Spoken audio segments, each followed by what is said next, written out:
Chat, y'all know the truth. I put DD in a group chat with my lawyers. Oh, so this is the reason why all this is coming out. Man, my boy Daryl, man, you gotta make sure he's a good dude. He's a good human being. This is why all this is coming out. It makes sense. There needs to be a clause in legal where if a woman is trying to put allegations on a man and it gets caught in 4K, it's fake, get in trouble. The girl needs to do the time. So apparently we got some updates. It looks like Adin Ross reached out to his lawyer, hooked him up with DDG, and that's why all these text messages and all this stuff you've seen over the last 24 hours has been dropping all over social media.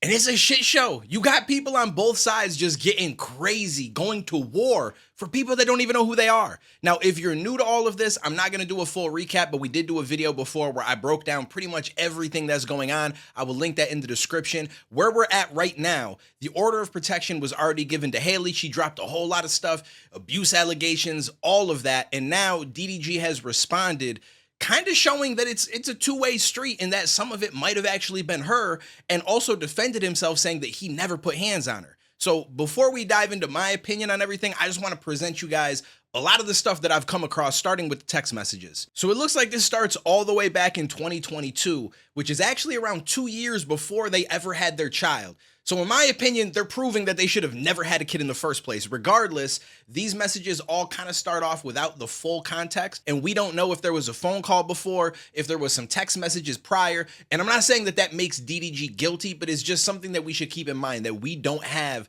all of the information. So in these messages in 2022, she's saying, answer the effing phone. Answer the effing phone. I'm gonna try one more time. If you don't answer, it's over forever. I'm not playing, Daryl. That's it. And he says, I just want to be left alone, please.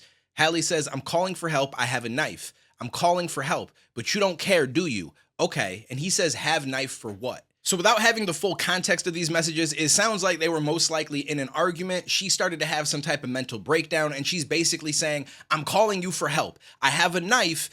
Pick up the phone, which she might be telling the truth, but at the same time, this is used by a lot of people as a manipulation tactic. Like basically, you pick up or I'm going to hurt myself. And I don't think that that's fair to put anybody in that situation. But again, I don't know what she's dealing with. She clearly has some mental health issues, which I believe she's admitted herself, which is why once she had the baby, the postpartum depression argument that a lot of people are running with is most likely a real thing and probably made all her issues much worse. But we'll get to that as we get to the deeper text messages. But this was 2022. So in my opinion, this should have been where it ended. Either answer or it's over. Okay, he didn't answer, it's over. Go your separate ways. You guys would be much better off right now in life. Unfortunately, they didn't decide to do that. So a year later in 2023, you have DDG saying, you're sick. And she says, you push everyone away who really tried to love you. I've tried really hard to fight for this relationship. I can't do this with you anymore when you constantly are purposely throwing me into the fire. DDG says, okay, block me, which does come across as toxic, but we don't have the context to what even started this.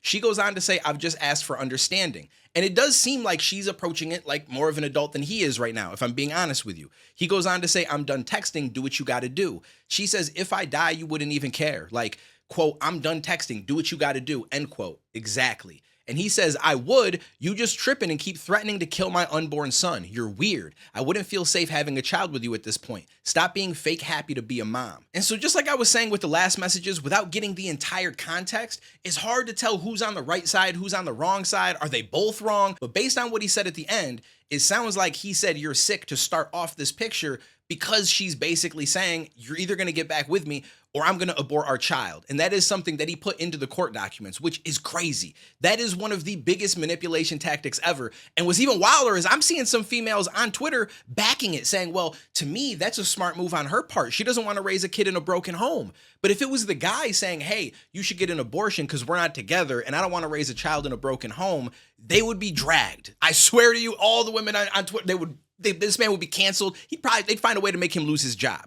But because it's her fan base is kind of backing it. Now, don't get me wrong. I know this sounds like I'm kind of pushing for DDG. I'm not. I think he's crazy too. But based on what I'm seeing in these messages, I'm just giving you my opinion on it. The same as when I checked out the order of protection that she tried to get. I didn't paint DDG as the bad guy, but I said this isn't looking good. Because based on what I'm seeing, This is what I'm logically coming to as far as an answer. And once again, they were too stupid to break up after that. So now we're all the way into 2024 after they've had the child. And she says, this is proof. You leave me hanging as a mother. You don't step up when I need you to. I'm begging you. I just found out you slept with Lala in Mexico. And I have no idea how I deciphered any of these messages, but for some reason, my brain is just figuring it out. But she goes on to say, I'm going to off myself tonight. My son will not be around for it. I hate you forever. You could have him and let her be his mom.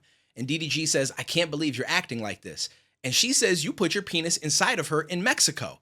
And now having this as context to the next picture I'm going to show you makes the next picture make more sense. Because at first, I only saw the next picture and it made DDG look a little bit crazy. But when I saw this, I totally understood where he was coming from. And this is the picture I'm talking about. She goes on to say, please take Halo.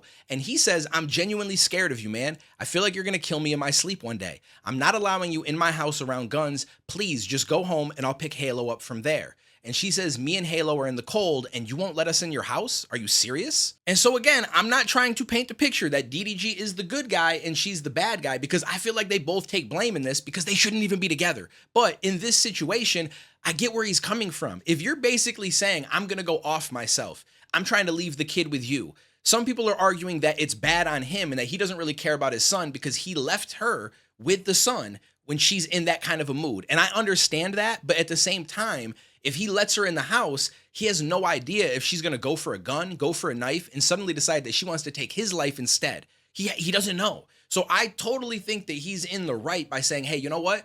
Just go back home. I will come and pick Halo up. If you don't want him to be with you, I understand. I will take him, but I don't feel comfortable letting you in my house because all these things you're saying and stuff you've said in the past, I feel like there's a chance that you might harm me, yourself, or all of us. And I have guns and stuff readily available. I don't really feel comfortable with you around that. I think that that makes sense. Now, he could have also argued, hey, I'm going to come outside. We'll make the exchange out front. I don't really want you to come inside. I think that that would have been a possibility too, but I don't know all the messages that they exchanged. I don't know if there was more after this. I'm just going based off what I'm seeing. And obviously based on what I'm seeing, it makes DDG look like he's on the right side of things, but it's the same as when she dropped her order of protection and all the information she gave. It made it look like she was on the right side of things. This is just how it works with the court process. As soon as you go and you input new information and you're trying to fight back against something, you're only going to put stuff that makes you look like you're in the right and they're in the wrong. So it's inevitable that anybody that just looks at this is going to think she's crazy.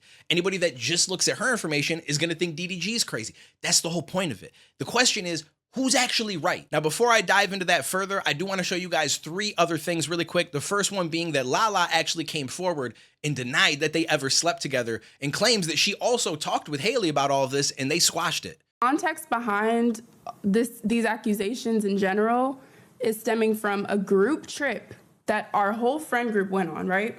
Our whole friend group went on this trip and everyone on this trip can confirm there was nothing weird going on. I wasn't even staying near them. It was for someone's birthday. Let's start there. There was never anything sneaky going on. Like, me and Daryl's relationship has always been strictly, started off as business. Obviously, if you know, like, he put me onto YouTube, started off there, grew into a friendship, has always remained platonic. So it's very unfortunate. Like, I know people already have this narrative because it's just hard to believe that a guy and a girl can be friends. Like, it's hard to believe that me and him or any other guy and girl can just strictly be platonic friends, okay?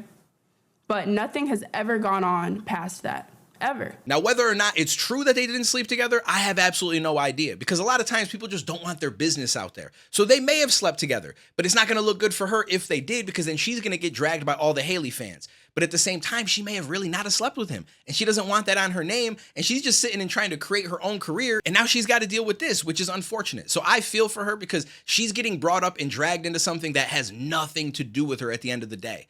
Now, aside from that, DDG's mom has also come forward, and she claims that she found AirTags in multiple different things in his vehicles to track where he is. Now, I'm not going to read all of this, so you guys can pause it if you want to read through each different thing, but I am going to read number 4 and number 5 because I feel like they're pretty important. Number 4 says petitioner, who is Halle Bailey, called me directly that night, angrily stating that she knew Daryl was at the movies and made threats to F him up. George and I drove to the theater out of concern for Daryl's safety. When we arrived, we saw petitioner outside the theater, visibly upset and attempting to confront and physically fight the woman he was with. I personally intervened to help de-escalate the situation. The next day, George, Daryl, and I thoroughly searched the Maybach and found an Apple AirTag hidden beneath the back seat. The discovery clarified for us all as to how petitioner had tracked Daryl's location to the movie theater. And then there's even another page where they go on with all the different AirTags that they found, concluding by saying that in January of 2025, when her and her fiance moved into Daryl's home to help him clean and organize and everything, they found a box with a bunch of unused AirTags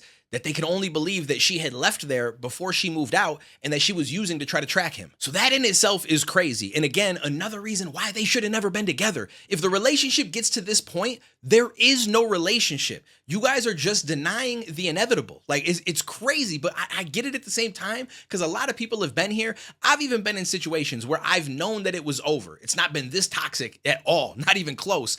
But you continue to try to rebuild this with a person because you're used to them. You're familiar with them. And so it's easy to fall back into that familiarity, but it's not healthy. But the last thing that I want to share with you guys is a video I came across in an article. So the first thing is the video where DDG actually claims that he knows about the postpartum and the mental health issues that she's going through and how he's doing his best to try to be calm and understanding and help her through this period of time. One thing I don't like when people do, I don't like when people hate on Halle. I don't care if people think she wrong or not, or if I think she wrong or right. She could be going through something mentally after having a kid that I can't understand as a man. So when situations like this happen, I try to handle it with as much grace as possible because Halo needs her, you know. I need her. We need each other to create a childhood that's safe and fun and memorable for him. And for that reason alone, like, I got unconditional love and respect for her that nobody can really change. Y'all can hate on me for as long as y'all want, but leave Halle alone, man. Mentally, y'all don't know what she's going through when it comes to postpartum. She just pushed the whole human out. She dealing with a whole new life. Like, she has to put everything, you know, not on pause, but she has to always consider Halo in every situation. I do too. But, you know, as a mother, I know it's way more detrimental. So one thing I don't like when people do, I don't like when people hate on Halle. I don't care if people think she wrong or not, or if I think she wrong or right. She could be going through something mentally after having a kid that I can't understand as a man. So when situations like this happen, I try to handle it with as much grace as possible because Halo needs her, you know. I need her. We need each other to create a childhood that's safe and fun and memorable for him. And for that reason alone, like, I got unconditional love and respect for her that nobody can really change. Y'all can hate on me for as long as y'all want, but leave Halle alone, man. And obviously that's only DDG's take on it, so some people are probably going to think, well, he's just saying that because he wants people to think that he's a good person, but it seems like in an interview, she confirmed that he actually did look out for her, given all the stuff that was going on. Little Mermaid star Bailey and partner DDG quietly welcomed their first child together last year, and in the snap, she called the rapper the most amazing daddy in the world and praised him for his steady support through her postpartum blues. So as far as I can tell, it seems like he was aware of it and he was supportive of it, and she confirmed that he was supportive, although I'm sure some people are going to say, well, she was just lying for the public, which is possible, but we don't know. We can only go off of this context because we're not there with them. We don't know what's going on in their head. We don't know what they're thinking. We can only go off of the tangible evidence that we have in front of us. Now, as far as my conclusion on everything that's going on, they're both and I think you know what word that I was actually going for, but that's how I feel about it. I think they're both toxic. I think that I don't really care what either of them are going through because they're grown adults. Get your shit together. Focus on what you need to do to get yourself in the best position in life, whether that's therapy, whether that's separating, like whatever it is that you need, focus on that. Get that together. Because at the end of the day, the only person that's a victim here, it's the kid. It's not Halle. It's not DDG. They're grown adults who are acting childish and had a baby when they should have never been together in the first place. This was toxic since back in 2022. The fact that they stayed together means that they accepted all the things that they were mad about back then. Oh, she texted some guy. She might have cheated on me. Oh, he texted some girl. He might have cheated on me. Like, none of that matters because you guys decided to continue the relationship, which tells me that you accepted what happened in the past and you were willing to move forward and now have a baby together. So now it's on you to stop being children, stop focusing on dumb shit, and learn how to co-parent. Just separate, set up a schedule, meet the schedule, and move on with your life so the kid could actually have a normal childhood. Because as of right now, you're putting that at risk. And that's the only thing that all of us should be concerned with. That's the only thing that matters. Now, outside of that, there is one thing that I want to talk about because I'm seeing a lot of people blame everything that's going on her postpartum depression. And given the fact that she had some past mental health issues, I do think that it's made them a lot worse and that she probably really is going through something. But at that same time, to think that somebody should put up with anything because it's their significant other and just be okay with it, and there's nothing that they can do but be there for them and support them, and if they don't, they're a scumbag, that's weird to me because there is a line. There is always a line, whether it's morally or legally. And legally, we clearly know there's a line because if she decided to off somebody because of her postpartum depression, they're not going to say, well, we understand she was going through PPD, so we're just going to let it go. She's not in any trouble. She's going to go to jail. She's out of here, right? So there is a line, and morally there should be a line too. It's no different than a parent with a kid who's dealing with addiction or any type of relationship where somebody continues to do shit that's not healthy for both of you. And maybe they're not getting the help that they need because we don't know that. Is she seeking out help? Is she going to a psychologist? Is she going to a psychiatrist? Does she go to therapy? Does she get medication? Like, are any of these things being done by her to help herself get through this phase and beat this obstacle? Or is she relying on DDG and her family and they just have to support and be patient? Because if that's the case, then it definitely all falls on her. Now, if she's getting the proper help and she's still not improving, that's just a sad story. But at the same time, DDG is a human, and at a certain point, he's allowed to say, this is the line. I'm not willing to go past this. I was supportive. I was patient. I'm helping you. I'm doing everything that I can. But it's to the point now where I'm starting to fear for my life and my child's life.